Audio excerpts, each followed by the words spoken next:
Hola amigos, bienvenidos al coloquio virtual El neototalitarismo en la era de la postdemocracia. Hoy tenemos un invitado de lujo, Eric Fajardo, ustedes lo conocen, y va a hablar sobre las corporaciones delictivas, monopolios del poder que acaban las libertades en nombre de la igualdad y la inclusión. Ustedes saben a lo que nos referimos. Eric nos va a dar su ponencia en breve. Antes quiero agradecerle a todos aquellos que se están incorporando a nuestro superchat. Recuerden que para nosotros es muy importante todos sus comentarios y opiniones. Y también para mantener esta plataforma necesitamos que arriba los likes y también que compartan este enlace con sus amigos, con sus contactos, para que tengan esta ventana abierta, sin filtros para ustedes.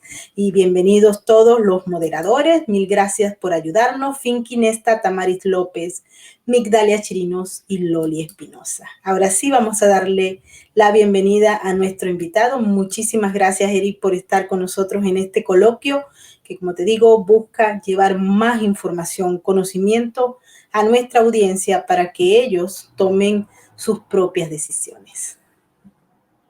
Muchas gracias, Maybord. Es en principio un placer expresar mi satisfacción por estar aquí presente de nuevo. Mi agradecimiento a Sin Filtros y a ti en lo personal por generar estos espacios de debate y discusión pública de temas que entendemos deben ser parte del saber popular. La gente debe estar enterada de estos temas. Por eso quiero empezar hablando de neototalitarismo y postdemocracia, los dos conceptos que hacen a la sustancia de este evento. Primero déjenme referirme a la pertinencia de estas dos premisas que delinean los contornos analíticos del evento y también los contornos analíticos de nuestra realidad en Latinoamérica, y que plantean la necesidad de cuestionarnos la validez heurística del concepto de democracia, de la democracia como concepto, y sobre todo la manera como el totalitarismo se ha en estos últimos años, yo diría, amalgamado la democracia, ¿no? En un tiempo en que la consignación de la soberanía del pueblo a oficiales electos es más bien un sistema capturado por el totalitarismo. En un momento en que el totalitarismo ha demostrado que ha aprendido en inglés dicen play the system, ¿no? A jugar con el sistema, a engañar al sistema, en el que el sistema democrático en sí parece haber sido capturado y domesticado por los sistemas totalitarios que se enquistan en él y que finalmente se reproducen en él como un cáncer. Dicho esto, necesito ahora explicar por qué escogí elaborar hoy el tópico de corporaciones delictivas, monopolios de poder y discursos de victimismo o discursos de inclusión. Creo que hay una necesidad primero de entender la articulación de dos conceptos para entender la relación entre corporaciones, estas corporaciones del crimen, algunos las llaman minorías eficaces, Mosca y Pareto, ¿no? Dos teóricos italianos, y finalmente en el argot popular los conocemos como grupos delictivos. ¿Cómo se articulan estas corporaciones y los discursos de inclusión? Después voy a elaborar un poco en cómo se relacionan los conceptos de minoría eficaz y de monopolio de poder. Entonces, quiero empezar para esto usando dos instrumentos para deconstruir esta relación, dos conceptos para deconstruir esta relación. El primero es el de victimismo táctico y el segundo va a ser el de necropoder. El victimismo táctico, en principio, es un concepto desarrollado por un antropólogo holandés. El nombre es Matt Utas. Matt Utas estudió por muchos años en el África la relación de los niños soldado y las mujeres soldado durante las guerras intestinas, las guerras civiles liberianas y en el continente africano en general. Utas alude el uso de la victimización como estrategia de actores percibidos como vulnerables para navegar áreas de conflicto a través de esa percepción de vulnerabilidad precisamente, o a través de la fortaleza que les otorga esa percepción de vulnerabilidad. El victimismo es entonces revelado como una forma de autorrepresentarse mediante la cual una cierta agencia táctica es efectivamente desplegada para lidiar con circunstancias o contextos difíciles. Yo creo que es la percepción de no estar empoderado usada precisamente para empoderarse. Eso es el victimismo táctico y este concepto nos va a permitir en adelante entender la relación entre lo que estamos discutiendo en general, que es la relación entre los grupos criminales, los monopolios de poder, pero sobre todo el disfraz ese de discursos de inclusión o de discursos de, diríamos nosotros, vulnerabilidad. El segundo concepto es el de necropoder. Este es un concepto desarrollado por un sociólogo camerunés. El nombre es Akil Membe. Akil Membe desarrolla la idea de que el necropoder es en el fondo el ejercicio de una soberanía como política de anulación total del contrario. Es la soberanía de la muerte del otro. Y su método es la normalización de la excepción y su efecto inmediato es, bueno, la creación de un régimen de excepcionalidad normalizada, lo que llamaríamos hoy día democratic backsliding, o estas dictaduras o totalitarismos con estructuras democráticas constitucionales alrededor, ¿no?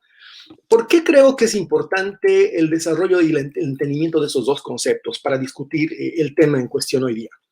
Porque la articulación de ambos, la articulación de necropoder cual estrategia de poder y victimismo como recurso táctico, el victimismo es un recurso táctico, es la fórmula lógica que ha permitido a los regímenes en Latinoamérica, a los totalitarismos de nuevo cuño o los totalitarismos del siglo XXI o del socialismo del siglo XXI, normalizar el gobernar en excepcionalidad, normalizar el cancelar el Estado de Derecho, instaurar un régimen de excepción y hacer que este régimen de excepción parezca completamente legítimo y coherente frente a circunstancias en los que ellos se declaran, bueno, pues víctimas, se declaran llamémosle así, los afectados o las personas depauperadas por la situación de conflicto, lo cual teóricamente les daría la legitimidad para ejercer condiciones excepcionales de autoridad y bajo esas condiciones de excepcionalidad todos sabemos qué sucede, ¿no? Bajo condiciones de excepcionalidad, cancelado el Estado de Derecho, bueno, a nombre de la revolución, a nombre de los pobres, a nombre de las víctimas de siempre, de la izquierda y de lo que ustedes quieran, se ejecutan crímenes, se administra violencia. Y esa violencia que es violencia criminal, esa violencia que es violencia fuera del Estado de Derecho, es legitimada como una violencia legítimamente revolucionaria, como una violencia racionalizada a partir del hecho de que la están ejerciendo quienes nunca la han ejercido, la están ejerciendo las víctimas. De ahí la importancia de articular esos dos conceptos, el de victimismo táctico y el de necropolítica como estrategia de poder o como necropoder. Vamos entonces aterrizando ya desarrollados estos dos conceptos en cómo estos dos recursos van a ser utilizados por grupos específicos durante los últimos 30 años en Latinoamérica para constituir hegemonías políticas, para controlar, para monopolizar el poder y para generar a partir de monopolios estatales de poder lo que hoy día vemos todavía, que son los resabios de un intento durante el primer ciclo del chavismo de constituir una geopolítica continental, de construir una geopolítica de poder basada en esta relación perversa entre necropoder y victimismo táctico. El chavismo tuvo la habilidad, porque esto empezó en Venezuela, temprano en los 90s, de generar la idea de que existía una representación de los pobres, una emergencia de los pobres, una emergencia de los explotados y de los oprimidos, frente a élites políticas y raciales incluso, que habrían detentado el poder por completo en Venezuela. ¿Ah? Una revolución que la han enmarcado históricamente como discurso victimista dentro de la narrativa de recuperar la lucha independentista, la bandera del libertador Simón Bolívar y de la lucha por la liberación del continente, del imperio, y han recaracterizado, han refuncionalizado en esa narrativa los roles, ubicando, por supuesto, a los Estados Unidos, siempre vulnerable en términos de ser identificado como una hegemonía política mundial, como su antítesis, como su antagonista, el némesis de esta reconstitución de roles dentro de la reposición de la narrativa independentista ha sido los Estados Unidos como el imperio. Es exactamente la equiparación del nuevo imperio, ¿no? Es el imperio que somete o que está ocupando en términos simbólicos, en términos culturales, en términos económicos y de mercado a Latinoamérica. Frente a ese imperio, la revolución independentista se reinstaura. El militar Chávez toma la bandera de la revolución bolivariana e instaura un ciclo dentro de Venezuela en el cual vamos a ver cómo estos dos elementos que hemos desarrollado, el victimismo táctico y el necropoder, juegan a tas con tas, juegan, digamos así, uno con otro para generar una suerte de violencia sin límites, de violencia descarnada, y a la vez legitimidad en torno a esa violencia. Es decir, el juego de la víctima tomando, llamémosle así, justa, histórica, hasta sagrada venganza respecto a haber sido los ofuscados de siempre, los violentados de siempre, sobre el resto de la sociedad. Hay aquí la importancia de notar cómo el escenario de Mac Utas, de cómo él nos describe lo que sucede con los niños soldados en Liberia, por ejemplo, o en Guinea-Bissau, va a permitirnos ver que los escenarios de conflicto son entendidos como oportunidad. Una oportunidad dentro de la cual hay que tener claras ciertas premisas para entender y deconstruir cómo estos movimientos radicales, cómo estos grupos criminales estructuran su poder y estructuran la percepción de vulnerabilidad mientras acumulan poder, estructuran la percepción de vulnerabilidad mientras ejercen ese poder y lo usan de una manera en extremo violenta contra quienes disienten. Mientras el antropólogo alemán Mark Hutas estudiaba las dinámicas societales de los grupos en la guerra civil en el África Occidental, él entendió de que había una necesidad de desmontar este par, agencia, victimización. Tenemos un par de postulados sobreentendidos, son parte de nuestra percepción común, de nuestro sentido común, que nos dicen que definitivamente en un conflicto siempre hay víctimas y agresores. Nunca tenemos la posibilidad de percibir que los conflictos son dinámicas de disputa, que la percepción de bueno o malo, de tirano y de víctima son percepciones subjetivas a partir de construcciones culturales o de los encuadres que los medios de comunicación nos dibujan y nos imponen. Pero en términos académicos, en términos sociológicos y antropológicos latos, un conflicto es la disputa del campo de político por dos grupos de poder. Un conflicto no empieza y termina cuando las cámaras de televisión se prenden o se apagan. No es cuando Telesur termina el reportaje o Rusia TV nos termina de contar la historia que el conflicto en sí termina y comienza. No, el conflicto tiene una larga historicidad y uno de los ejemplos más claros en estos días es el de Colombia. Personalmente me he resistido cuando me han preguntado en la academia y en la prensa cuál es mi opinión al respecto. Me he resistido a entrar en la lógica de victimismo de algunos discursos que intentan instalar que existiría un gobierno completamente desalmado, intentando reprimir a la población y haciendo una masacre blanca en las calles de ciudadanos que no hacen más que protestar sus derechos, aunque esos discursos jamás establecen qué derechos en concreto. Y he preferido retrotraerme a la historicidad de una Colombia en la cual el conflicto es una constante de largo aliento, es una constante en la memoria larga de los colombianos. He decidido enfocarme en los aspectos estructurales de la sociedad en Colombia, de estas escisiones fundamentales que hay de clase, de raza, de posición social, que nunca han sido finalmente conciliadas del todo, y entender que el conflicto en Colombia seguramente es demasiado largo de rastrear en el tiempo para poder identificar hoy día en los actores presentes responsabilidades históricas.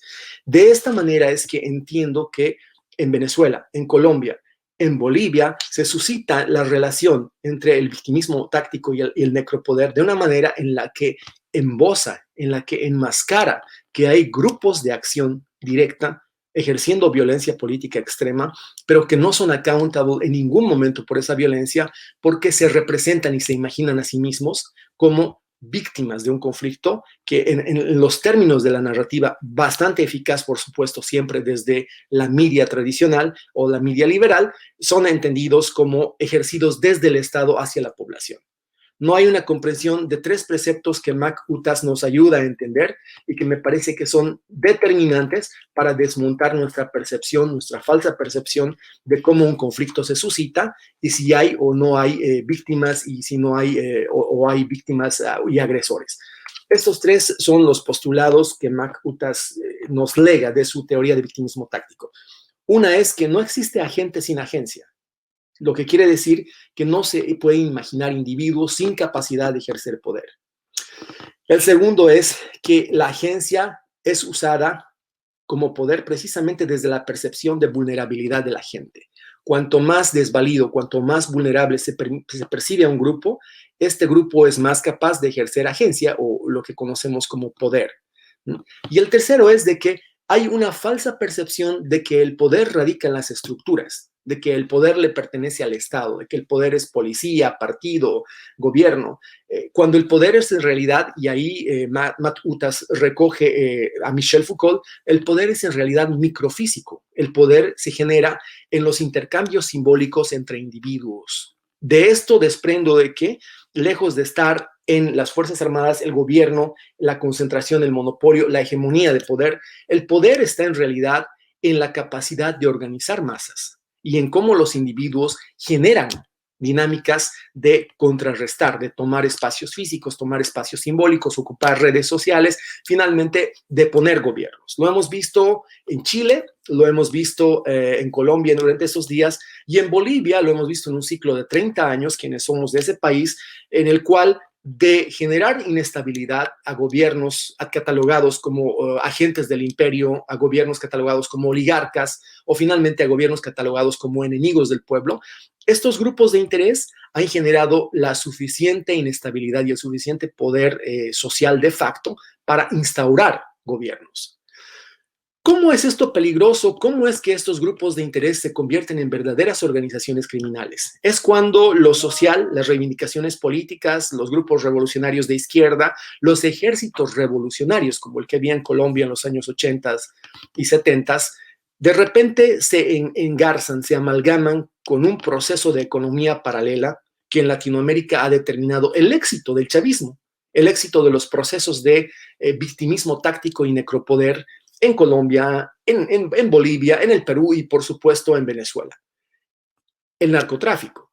Cuando de repente los discursos de izquierda, los discursos leninistas marxistas, encuentran asidero en las comunidades asentadas en los grupos de colonizadores, de recampesinización de ex trabajadores mineros de Bolivia en el trópico de Cochabamba, cuando el movimiento cocalero se empodera de los discursos marxistas-leninistas, en ese momento empieza el amalgamamiento entre dos fuerzas, dos poderes muy, muy importantes.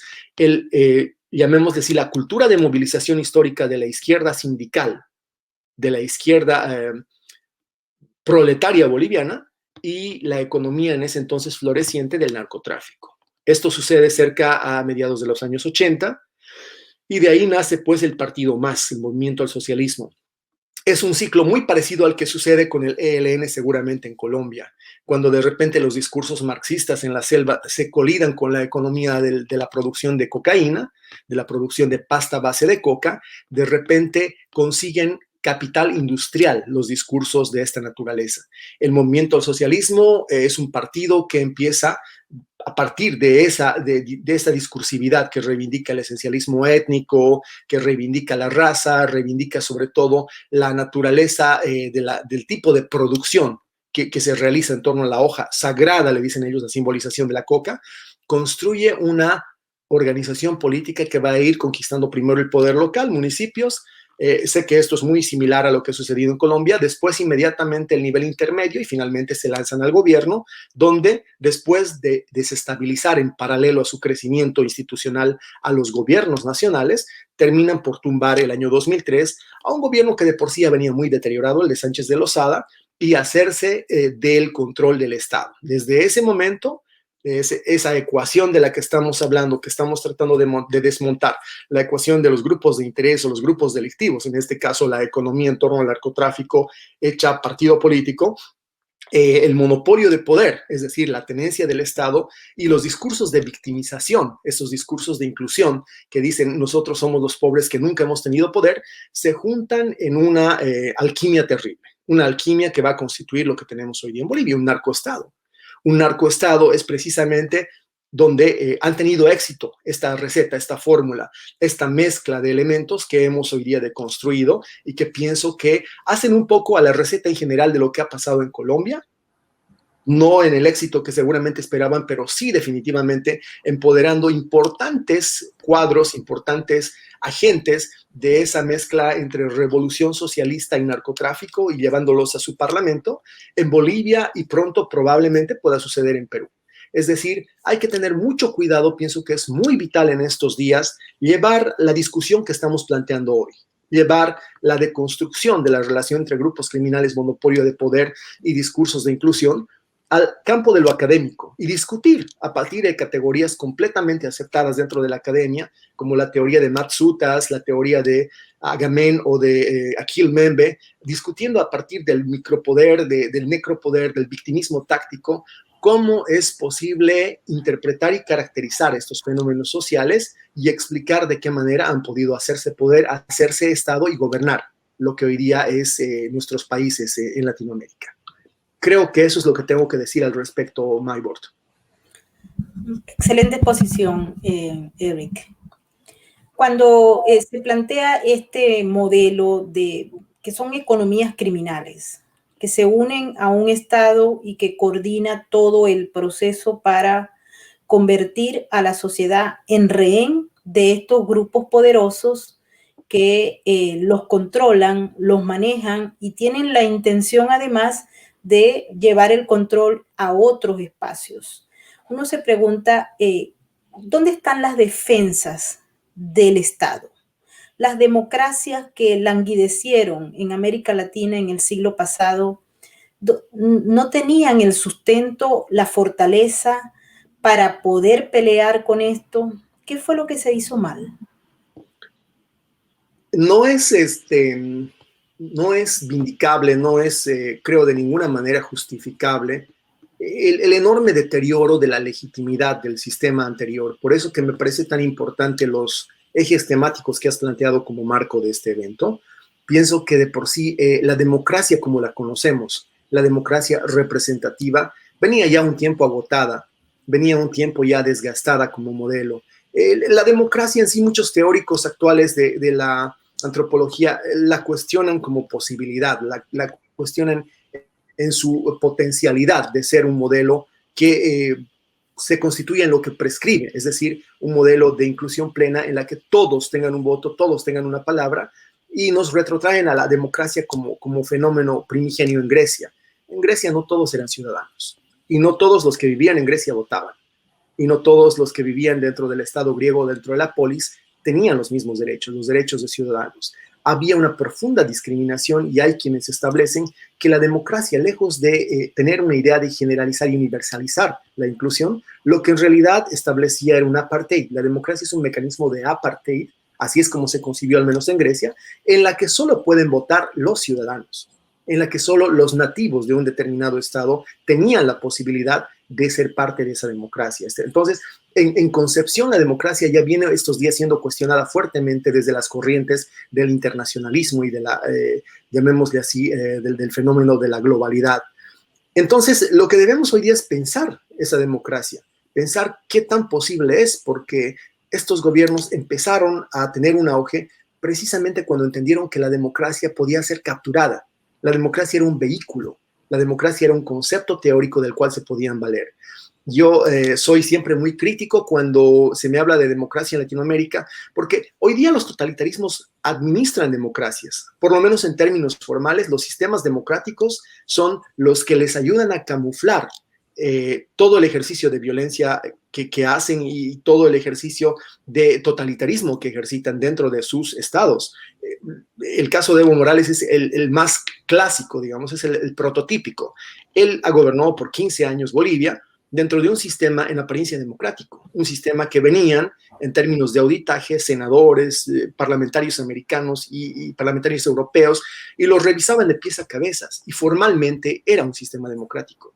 Pero la democracia no puede ser solamente pasar por las aguas de la democracia, tu ticket de llegada o por las aguas o por las urnas y después empezar a ejercer como un rey. La democracia es en realidad un sistema que debe repensarse. Hoy día algunos teóricos piensan que la evolución de este concepto más bien es la gobernanza, ¿no? La gobernanza es interactiva, estratégica, ese acompañar permanente de la sociedad civil que hoy día a través de las redes sociales puede auditar, pero al minuto lo que hacen sus gobernantes, y pasar a un nivel de postdemocracia. Realmente hay que repensar si el modelo óptimo para los valores que predicamos, los valores de inclusión universal, de que todo el mundo tenga una decisión igual y ecuánime, todavía pueden ser expectados desde un modelo democrático que parece haber sido capturado, corrompido y finalmente, pues, yo diría, domesticado por los totalitarismos.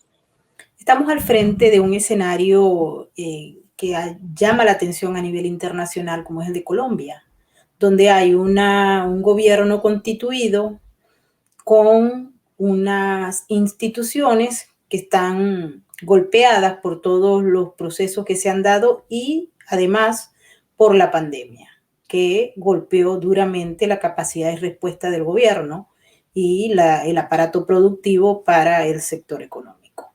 Pero vemos otros actores que forman parte de algunas estructuras que pretenden acabar con ese sistema e imponer otro en nombre justamente de la inclusión, de la igualdad, del abuso policial, etcétera. Lo hemos visto también en otros países. Pero quisiera que le hablaras a los colombianos en estos momentos, porque hay mucha desinformación sobre lo que está ocurriendo en las calles de Colombia. Y el juego de la narrativa creo que tiene un peso importante en el caso de Colombia y en el futuro que va a tener ese país, que pareciera ser la joya de la corona en América Latina. Bueno, lo que pasa en Colombia en principio hay que verlo igual que lo que ha sucedido en Venezuela en su momento, o en Bolivia, o en Chile muy hace poco. Hay que verlo como una situación de crisis inducida. En los países de Latinoamérica en general, la pacificación, o le llamemos así, el Estado de Derecho, es siempre un ciclo transitorio. Hay lamentablemente además, hay un halo de transitoriedad en torno a la paz y el Estado de Derecho. Vivimos en estados conflictuados donde en la memoria larga de nuestras comunidades existen rupturas. Yo diría incluso diferendos no resueltos en su momento. Colombia viene arrastrando desde la época de la guerra del narcotráfico profundas contradicciones que han sido encapsuladas dentro, como tú dices, de narrativas muy reductivas, muy simplificantes, y que ha llevado temas de etnicidad, de injusticia social, de marginación campo-ciudad dentro del discurso de Estado versus narcotráfico. A esos dos yo diría pares binarios, a esa reducción de la compleja realidad colombiana, los pares binarios, se ha tenido que la gente adscribir a uno u a otro lado. Ha habido un momento en el que realmente el narcotráfico en Colombia se ha convertido en lo más parecido a un movimiento social.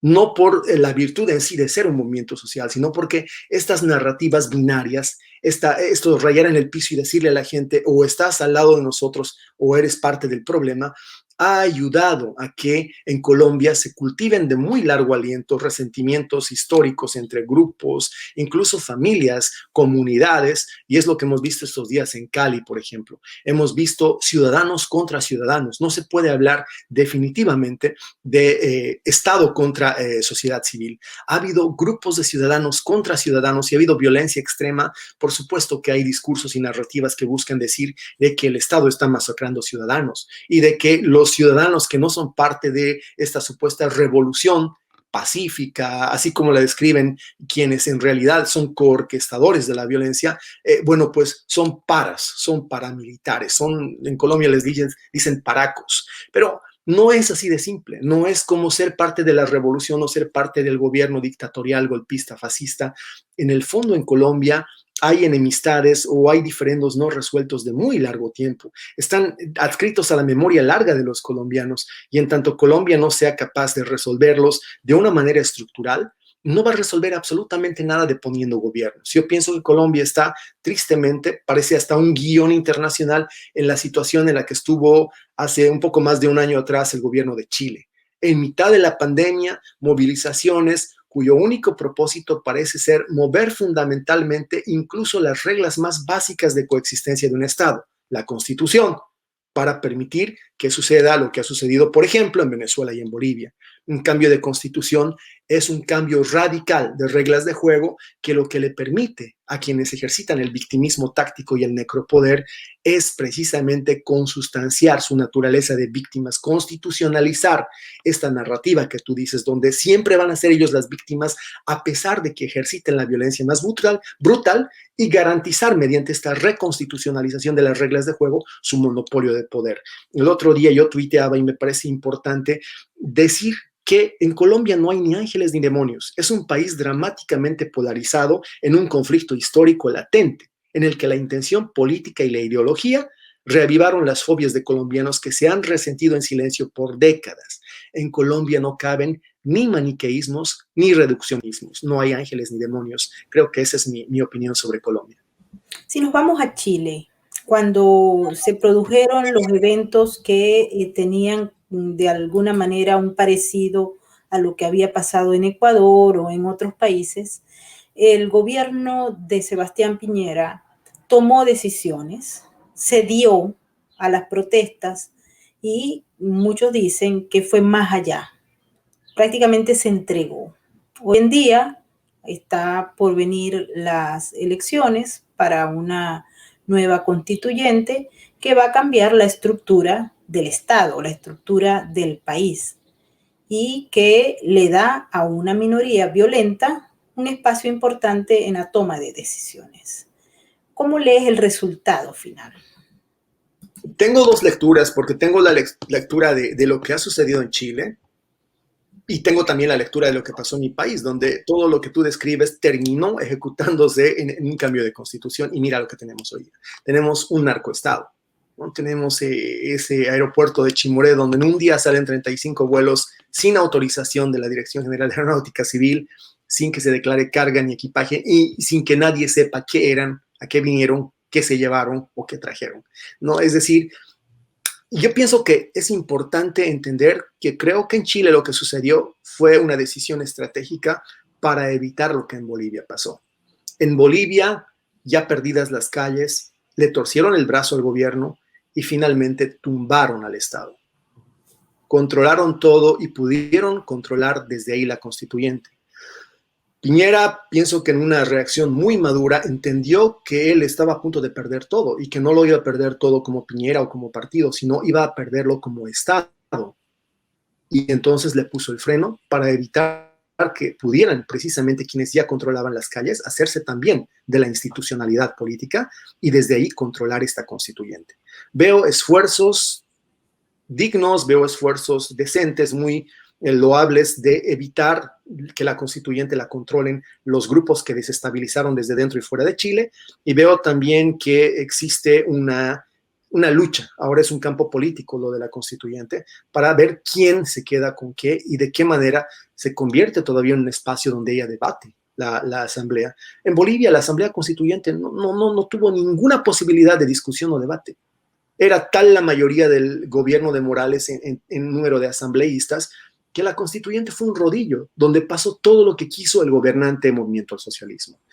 Piñera decidió que era mejor echar el freno para atrás y tener control desde el gobierno de la constituyente, de la organización de la constituyente, que forzar las cosas, perderlo todo y dejar que quienes estaban en las calles hoy estuvieran controlando también la constituyente y de qué manera se desarrollaba. Pienso que no es lo ideal, pero fue seguramente ya control de daños en un escenario en el que podía pasar lo que sucedió en Bolivia o Venezuela. Quizá ese también es el dilema en Colombia hoy día para el presidente Duque, tratar de pensar en qué momento pisar el freno. Yo sé que el Estado tiene el derecho legítimo a la violencia en defensa del territorio, la población, la soberanía. Sin embargo, estos procesos de desestabilización no son procesos que vienen desde la ciudadanía, son procesos altamente ideologizados y llegan a ser hasta ejecuciones en función a un guión que ya parece ser un protocolo internacional. Vienen financiados internacionalmente, tienen además el know-how, tienen la operación, hay hasta agentes. En Bolivia habían agentes venezolanos durante todo el proceso de desestabilización del último gobierno de Sánchez de Lozada. Entonces hay que pensar que hay un momento en el que se debe pensar si uno realmente es capaz de recuperar por el ejercicio de la violencia de Estado el control del país, o si está ya tan extendido este cáncer dentro de el malestar social que el peligro es todavía más grave. El peligro es que te doblen completamente la mano, se hagan del control del Estado y desde allá controlen el proceso de reestructuración de la arquitectura constitucional. En Perú va a haber elecciones en los próximos días y hay un debate porque son dos modelos de sociedad absolutamente antagónicos. Por un lado está Pedro Castillo con una propuesta de gobierno más ligado al marxismo, leninismo, inclusive al maoísmo. Y por otro lado está Keiko Fujimori, que presenta una plataforma más democrática, más abierta y de carácter capitalista, con democracia y con apertura de mercados. Pero la sociedad no oye, la sociedad pareciera que no está entendiendo, porque Perú es un país también muy dividido, con unas estructuras geográficas que no han permitido, si se quiere, la conexión de la ciudadanía, y pues ahí pareciera grupos que están totalmente aislados y que han sido conquistados por un discurso socialista que siempre le va bien cuando está el caldo de cultivo de la pobreza y de los excluidos. ¿Cómo ves el panorama, tomando en cuenta que también allí están estos grupos de poder y estas organizaciones delictivas? Entiendo que el problema en Perú va a ser la larga data de la tradición marxista, maoísta, leninista, primero que nada. ¿No? Existe una cultura en la mente, por lo menos de los peruanos hasta la generación X, una cultura sindical muy arraigada, una idea de discursividad en la que los elementos actanciales son los clásicos, ¿no? El imperio, la revolución, el pueblo. Y cuando tienes esos esquemas mentales, cuando tienes esos encuadres construidos, es muy fácil venir y reivindicar lo que Castillo, lo que Morales hacen. Es decir, hay inequidad, bueno, aquí hay agentes del imperio, hay un imperio, se llevan todo y no nos dejan nada, y estos aprovechan y mientras intermedian o hacen el término es encomenderos del gran capital, nosotros seguimos pobres y miserables como siempre. No hay una comprensión de que esa miserabilidad está construida por siglos de exclusión, de una exclusión geográfica, exclusión económica y social, pero sobre todo están hechas en términos de partidos, de un sistema político que no ha sabido funcionar. En el Perú, igual que en Bolivia en 2002, el problema ha sido un sistema de partidos que ha dilapidado la confianza pública, que hasta hace pocos meses o semanas seguía todavía siendo destapado de escándalos de corrupción, uso indebido de autoridad, beneficiarse del cargo para hasta el tema de las vacunas. Hay que ser también políticamente responsables y pensar de que opciones liberales, es decir, una democracia liberal, partidos de oposición a esta completa oclocracia de la izquierda, implica reconstruir moralmente las bases de la representación política. Yo lamento decirte que en Perú, después de la experiencia de Vizcarra y todo lo que se vio con Pedro Pablo antes incluso un mandato atrás, el real conspirador contra la democracia peruana ha estado en un parlamento donde están micronizado, te han realmente hecho una diáspora los afanes de poder, las representaciones políticas y las alianzas en función a desestabilizar al Ejecutivo han sido moneda común en términos de beneficiarse los parlamentarios. Realmente ha sido un grupo de poder nefasto.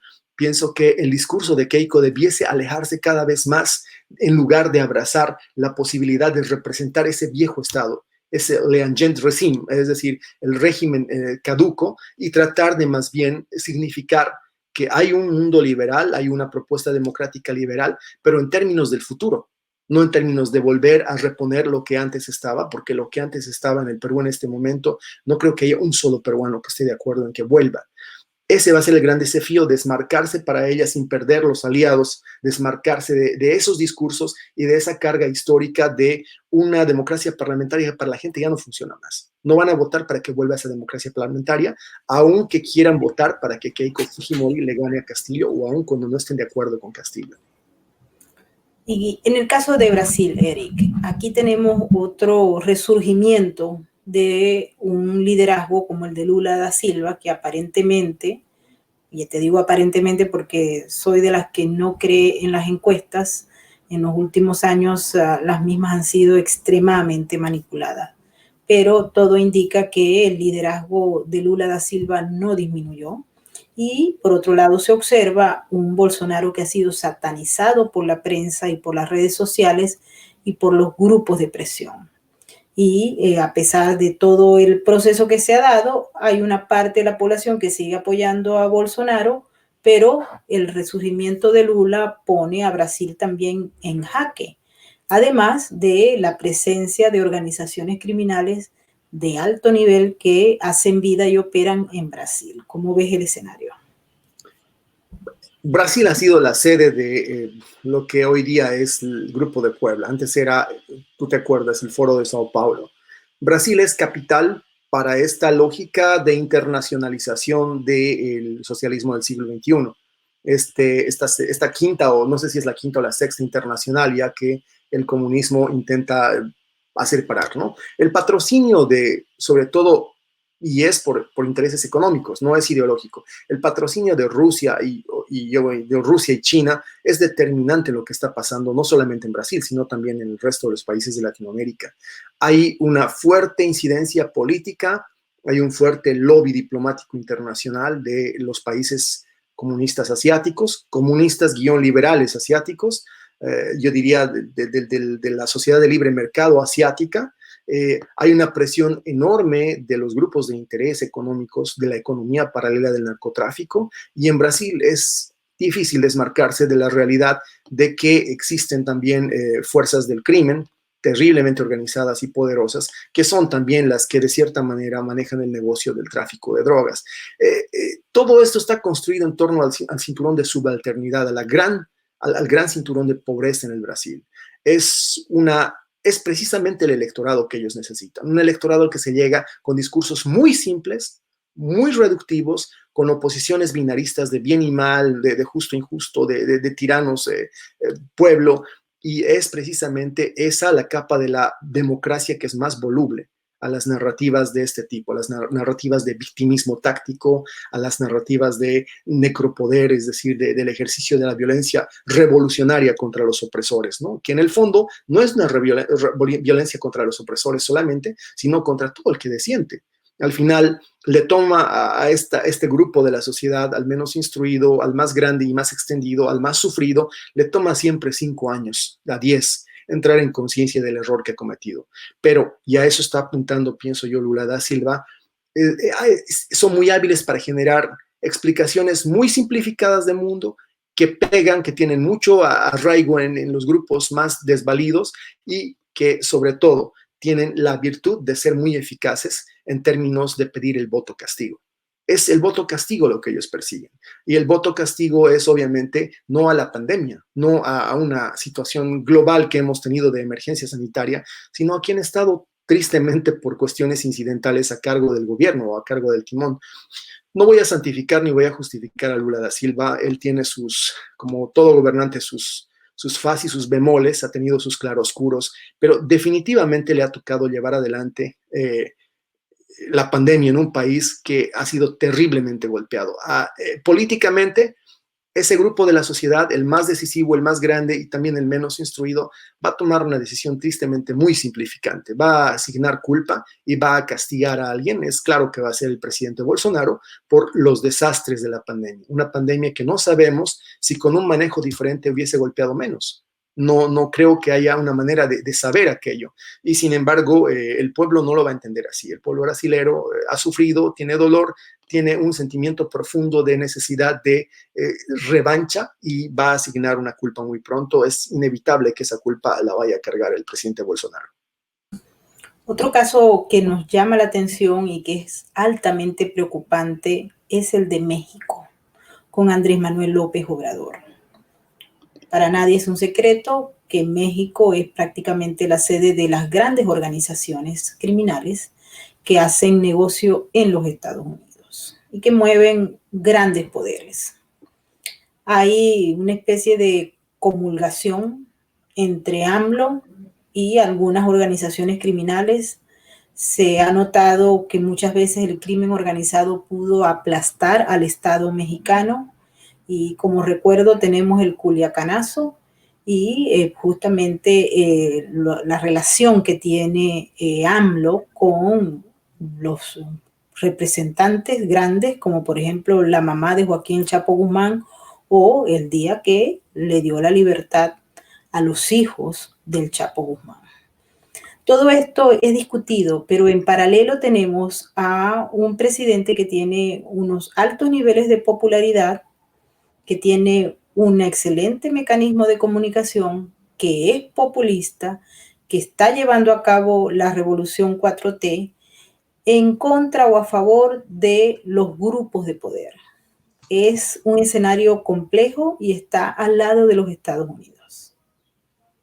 Bueno, no sé si recuerdas tú al periodista Leonardo Coutinho. Él fue bastante célebre hace un par de años por el libro La Ruta del Alba. Y yo respondería a tu pregunta diciéndote de que es difícil pensar que un gobierno sufra inestabilidad política en la medida en la que tiene un entendimiento con este fenómeno transnacional que es la economía paralela del narcotráfico. Si la economía paralela del narcotráfico no desestabiliza, es muy difícil que un país, por mucho que las condiciones sean adversas y que la pandemia golpee, es muy difícil que el gobierno de un país tenga situaciones de tribulación, situaciones de inestabilidad. Nótate cómo en México no hay este tipo de presiones. Nota cómo en México el presidente López Obrador, pese a los enormes desaciertos de su gobierno, pese a que cada vez se destapa un peor manejo de sus funcionarios, de la gente alrededor suyo, parece invulnerable. Es por un lado la percepción de que todavía representa ese demiurgo que la gente ha votado para castigar al sistema político anterior, pero también el hecho de que no hay grupos corporativos que estén desestabilizando como en Colombia o como en Chile. No hay esas organizaciones financiadas generalmente por el narcotráfico. En Bolivia los cocaleros no hacen su dinero de vender hoja de coca. Maybord, nadie compra coca del Chapare para masticar. Todo el mundo, incluso los campesinos en Bolivia, saben que la hoja del trópico es alcalina y que si la masticas es tóxica. Ellos saben perfectamente que hay una relación imbricada entre lo que es la economía paralela del narcotráfico en todo el continente americano. Y eso es la diferencia, creo yo, en México. Estar en un buen nivel de diálogo, en una conversación fluida con este negocio millonario ilegal, genera estabilidad política.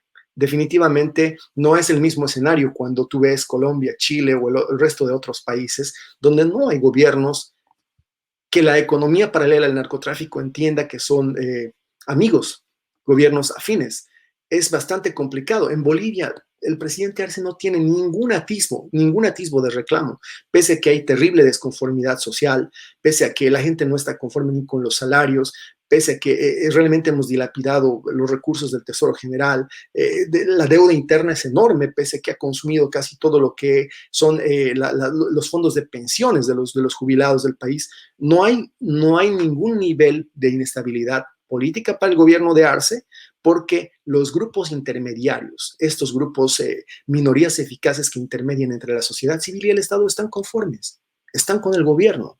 Mientras eso sucede en un país, no hay posibilidad de inestabilidad política. No quiere decir que lo está haciendo bien el presidente Andrés López Obrador. Es simplemente que quienes generan el concierto de estabilidad e inestabilidad entre el gobierno y la sociedad civil están en buen ánimo con ellos. Y eso, por supuesto, pasa por entender que esos grupos de interés, esas minorías eficaces, responden a la economía paralela del narcotráfico.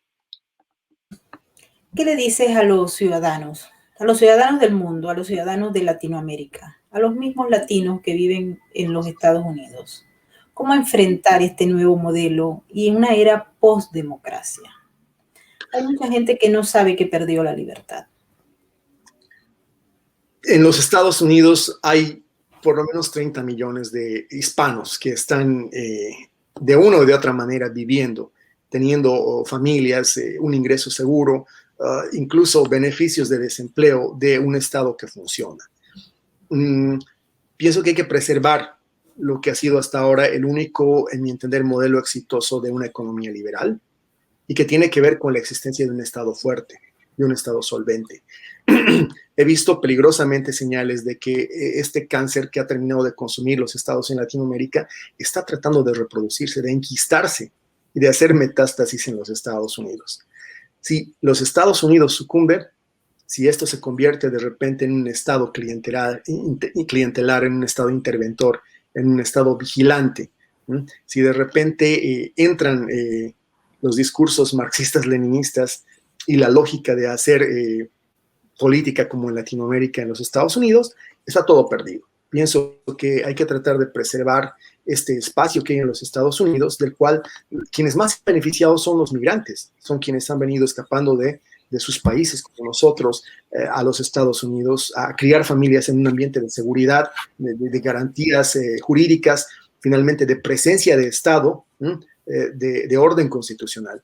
Esos son elementos que ya no los vamos a encontrar en Latinoamérica, que se están peleando, pero que es casi una batalla perdida en la mayoría de los estados.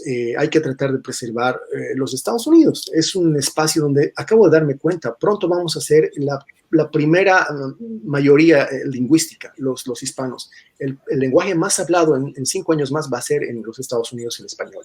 Creo que es importante entender de que es nuestro nuevo hogar y es finalmente el refugio de todos aquellos que no encontraron un espacio en sus propios países. Hay que tratar de preservar la democracia, esa democracia como la entendemos, donde todavía es posible sustentarla, ¿no? Creo que ese es el mensaje para todos quienes han llegado a este país. Es importante fortalecer las instituciones, fortalecer el Estado de Derecho, de la amenaza que en Latinoamérica ya consumió nuestras democracias y que hoy día yo la veo cada vez más presente en los Estados Unidos. Eric, quiero agradecerte por haber participado en nuestro coloquio sobre el neototalitarismo, la era de la posdemocracia. Muchas gracias, de verdad, por compartir tu conocimiento con nuestra audiencia. Muchas gracias a ti, Maybord, y a Sin Filtros por la oportunidad nuevamente de reflexionar juntos. Bueno, y quiero agradecerle a todos aquellos que participaron con nosotros esta noche en nuestro super chat.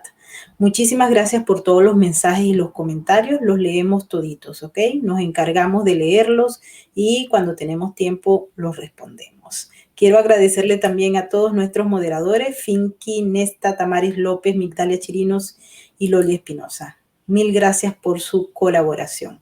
Mañana tenemos un programa especial, no se lo pierdan, de Desnudando al Neototalitarismo. Vamos a tener la explicación con evidencia de lo que fue el punto final que se le puso al sistema venezolano. Y hemos hablado de un fraude jurídico, de un fraude político, pero mañana le vamos a explicar cómo fue el fraude electoral, cómo se pusieron de acuerdo todas las fuerzas para llevar a cabo un fraude electoral con la revolución bolivariana de Hugo Chávez. ¿Cuánto se pagó? ¿Quiénes fueron los actores? ¿Y quiénes fueron las perversas instituciones que le dieron el sí a Hugo Chávez y a su grupo para que transformara Venezuela en el fracaso que es hoy? Así que no se lo pierdan. Nos vemos mañana y mil gracias. Feliz noche.